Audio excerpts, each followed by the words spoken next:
अस्सलाम अलैकुम दोस्तों, खुश आमदीद हमारे यूट्यूब चैनल पर, जहां पर हम आपको ज़िंदगी के मुख्तलिफ पहलुओं पर मुफीद और तालीमी वीडियोस फराहम करते हैं। अगर आपको हमारी वीडियोस पसंद आएँ और आपको मज़ीद ऐसी मुफीद मालूमात चाहिए हों तो चैनल को सब्सक्राइब करना ना भूलें। आपका एक सब्सक्राइब हमें मज़ीद मोटिवेट करता है ताकि हम आपके लिए और भी मुफीद और तालीमी वीडियोस बना सकें। तो चलिए अब वीडियो शुरू करते हैं और जानते हैं कि औरत को हर माह हैज़ पीरियड इसलिए आता है क्योंकि यह कुदरती तौलीदी रिप्रोडक्टिव निज़ाम का एक लाजमी हिस्सा है। हैज़ दरअसल रहम यूट्रस की अंदरूनी झिल्ली एंडोमेट्रियम का बह जाना होता है, जो हर महीने इसलिए होता है ताकि अगर हमल न ठहरे तो जिस्म खुद को साफ कर सके और अगले मुमकिना हमल के लिए तैयार हो सके। हैज़ पीरियड क्यों आता है?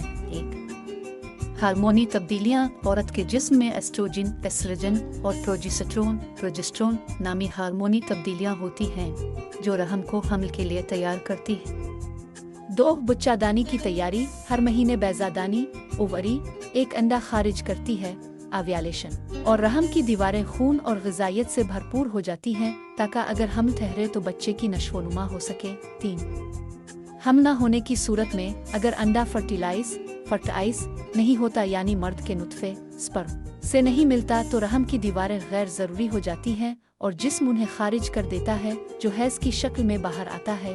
हैज़ कितना ज़रूरी है? हैज़ का आना औरत की सेहत के लिए ज़रूरी है क्योंकि यह तौलीदी निज़ाम की सही कारकर्दगी को ज़ाहिर करता है। अगर किसी औरत को हैज़ वक्त पर ना आए या बेकायदा हो तो ये हार्मोनी मसाइल, ग़िज़ाई कमी या किसी मेडिकल मसले की निशानी हो सकता है। क्या हर औरत को हैज़ आता है? नहीं, कुछ ख़वातीन को किसी तिब्बी मसले जैसे PCOS, हार्मोनी ख़राबी या हमल की वजह से हैज़ नहीं आता है। हमल के दौरान और मेनोपॉज़ के बाद हैज़ रुक जाता है। ये एक कुदरती और नॉर्मल अमल है जो हर औरत की सेहत का एक अहम हिस्सा है। अगर आपको हमारी वीडियोस पसंद आएं और आपको मज़ीद ऐसी मुफीद मालूमात चाहिए हों तो चैनल को सब्सक्राइब करना ना भूलें।